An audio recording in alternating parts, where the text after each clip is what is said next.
हरियाणा और जम्मू कश्मीर विधानसभा चुनाव को लेकर वोटों की गिनती जैसे ही शुरू हुई तो कांग्रेस दफ्तर गुलजार हो उठा। दरअसल हरियाणा चुनावों को लेकर जिस तरह के रुझान आ रहे थे उससे कांग्रेस की खुशी सातवें आसमान पर थी।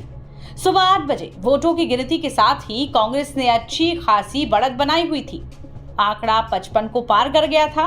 शुरुआती रुझानों को देखकर कांग्रेस के मुख्यालय में मिठाइयां तक बंटनी शुरू हो गई थी। सभी नेता और कार्यकर्ता ये मान चुके थे कि हरियाणा का ये रण वो जीत चुके हैं।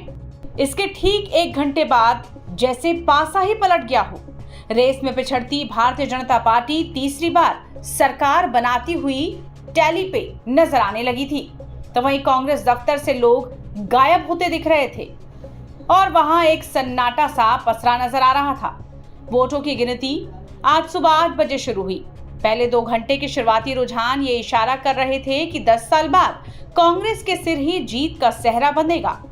तब कांग्रेस 55 से 59 सीटें तो वहीं बीजेपी को महज 16 सीटें मिलती दिख रही थी। कांग्रेस के बड़े नेताओं में पवन खेड़ा, जयराम रमेश समेत कई दिग्गज दिल्ली के कांग्रेस मुख्यालय पहुंच गए थे। सबने एक मन से कहा कि हरियाणा में हमारी सरकार आ रही है। कांग्रेस कार्यकर्ताओं ने तो मेन दफ्तर के बाहर ढोल नगाड़ों के साथ मिठाइयां भी बांटनी शुरू कर दी थी। लेकिन कुछ देर बाद ही परिणाम बीजेपी के पक्ष में आते दिखे। वहीं कांग्रेस के सभी बड़े नेताओं ने अपनी जीत का दावा कैसे ठोका था, सुनिए जरा। जो रुझान आ रहे हैं उसके अनुसार कांग्रेस की सरकार बनने जा रही है। नहीं वो तो अभी 2 राउंड 3 राउंड हुए हैं, वो जितने रिपोर्ट जाती है उतने सारा जो खबर आई है कांग्रेस की बहुमत आ रही है। 10 साल के बाद क्या कांग्रेस पार्टी उत्तर भारत में वापसी कर रही है? 10 साल के बाद? हाँ, 10 साल के बाद क्या कांग्रेस की सरकार बनने जा रही है। जो ट्रेंड सर चल रहे हैं उसमें बीजेपी खेमे से कहा जा रहा है कि बढ़त बनाएंगे। कहीं नहीं बढ़त बनेगी। आप देखना नतीजा है कांग्रेस का जो ट्रेंड आ रहा है वहाँ कांग्रेस का ज्यादा बहुमत आ रहा है। हजारों लोग नारा लगा रहे हैं भूपेंद्र सिंह हुड्डा जिंदाबाद मुख्यमंत्री के तौर पर आपको देखना चाहते हैं। ये पार्टी फैसला करती है। सर क्या सपोर्ट बड़े बीजेपी के बड़े लीडर जो है पिछड़ते हुए नजर आ रहे हैं, बीजेपी के बड़े लीडर पिछड़ते हुए नजर आ रहे हैं। कांग्रेस की सरकार बनने जा रही है भाई। सर आपको किसी अलायंस की जरूरत पड़ेगी या कांग्रेस नहीं, कांग्रेस अपनी मेजोरिटी लाएगी। सर फुल फ्लैग मेजोरिटी वाली कांग्रेस की सरकार बनेगी, पूरी उम्मीद है आपको? कहे तो जगह कितनी बार कहना। Sir credit goes to Rahul Gandhi and Bhupendra Singh Hooda ji only. Credit goes to party, Rahul Gandhi ji, Mallika खड़गे ji, Priyanka ji, all leaders of the Congress. So what's your And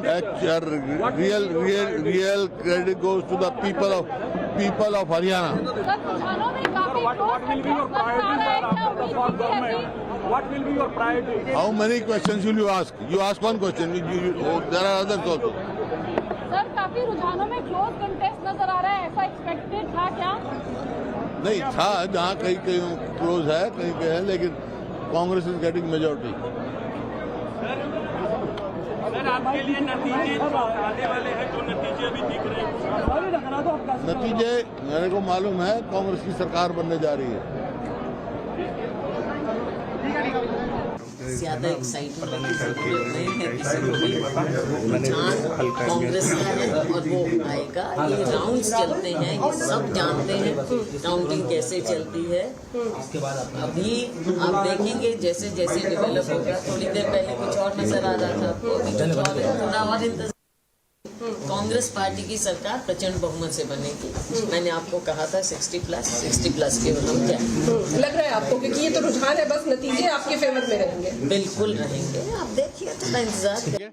शिकायत कर रहे हैं। अब उम्मीद करते हैं कि ईसीआई हमारे सवालों का जवाब दें, क्योंकि 10, 12, 11 राउंड के नतीजे आ चुके हैं, पर जो अपडेट किया गया ईसीआई के वेबसाइट पर, चैनलों पर, सिर्फ 4 या 5 राउंड के नतीजे आ रहे हैं। तो ये प्रशासन पर एक दबाव रखने का एक तरीका है। ये लोकसभा चुनाव में भी हुआ था। हम लोग गए थे, अभिषेक सिंघवी जी और मैं ईसीआई गए थे, हमने शिकायत की और तब ईसीआई ने कार्रवाई की। तो हम उम्मीद करते हैं कि ईसीआई जो एक संवैधानिक संस्था है, निष्पक्ष संस्था है, इस तरीके से स्थानीय प्रशासन पर दबाव नहीं डालना चाहिए। सर अपने कार्यकर्ताओं से भी कुछ आप लोगों ने अपने नहीं, कोई हताश होने की कोई ज़रूरत नहीं है, निराश होने की कोई ज़रूरत नहीं है। 3, साढ़े 3 बजे तक काउंटिंग सेंटर पर वो रहें, टिके रहें, क्योंकि ये खेल ख़त्म नहीं हुआ है। ये सब मनोवैज्ञानिक खेल है। पोल्स तो हम लोग देखते नहीं है, सिर्फ एक बार शॉर्ट्स देख लेते हैं कि नड्डा जी दिखाए जा रहे हैं या मोदी जी। इस बार नायब सिंह सैनी जी दिखाए गए तो समझ में आ गया कि एग्जिट पोल्स क्या बता रहे हैं, इसलिए छोड़िए एग्जिट पोल्स को। लेकिन कल जो नतीजे निकलेंगे वो दोनों राज्यों में हम भारी बहुमत से सरकार बनाने जा रहे हैं, इस बारे में हम आश्वस्त हैं। कल के नतीजों को लेकर क्या कुछ कांग्रेस की तैयारी है, क्योंकि ऑब्जर्वर आप लोगों ने इस बार पहले से ही नियुक्त कर लिया है। हरियाणा में 3 बड़े नेता ऑब्जर्वर के तौर पर हैं, जम्मू कश्मीर में भी कुछ इसी तरह की तैयारी है। क्या कुछ उसको लेकर बैठक आप लोग करने वाले हैं? किस तरह की काउंटिंग पर किस तरह नजर रखी जाएगी? क्योंकि हमेशा कांग्रेस की एक बैकअप प्लानिंग रहती है कि अगर विधायक कम हुए तो किस तरह से विधायकों को अपने साथ रखना है। इस तरह की क्या तैयारी रहेगी? हम पूरी तरह से तैयार हैं, सजग हैं। Plan A, B, C, D जरूरत नहीं पड़ेगी, लेकिन सब प्लान हमारे दिमाग में हैं। लग रहा है कि दोनों ही जगहों पर सरकार बिना किसी समस्या के, बिना किसी तकलीफ के, बिना किसी दिक्कत के, बिना किसी प्लान B के हम दोनों जगह सरकार बना रहे हैं। मुख्यमंत्री, क्योंकि उसके बाद का जो कदम है वो मुख्यमंत्री की तरफ बढ़ता है। हरियाणा में अभी से ही जोड़ तोड़ की शुरुआत हो गई है। कौन मुख्यमंत्री बनेगा, कौन रेस में आगे है, कई नेताओं के चेहरे सामने आ रहे हैं।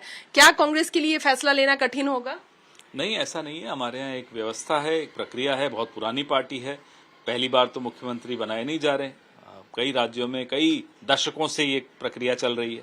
सीएलपी बैठक करती है, सीएलपी अपना अनुशंसा देती है केंद्रीय नेतृत्व को, और केंद्रीय नेतृत्व सलाह करके सीएलपी से निर्णय लेता है। कांग्रेस के नेताओं और कार्यकर्ताओं की ये खुशी ज्यादा देर तक टिक नहीं पाई। एक समय जीत का दावा करने वाली पार्टी के लिए अगले 1 से 2 घंटे में कहानी बदल गई। 16 सीटों पर सिमटी दिख रही बीजेपी ने अगले ही कुछ पलों में बाजी पलट दी। भारतीय जनता पार्टी 49 सीटों पर आगे बढ़ती हुई दिखी, तो वहीं कांग्रेस का आंकड़ा 50 से घटकर 36 पर जा पहुंचा। रुझान अपने पक्ष में ना होता देख दिल्ली के कांग्रेस कार्यालय में भी लोगों की खुशी मायूसी में बदल गई।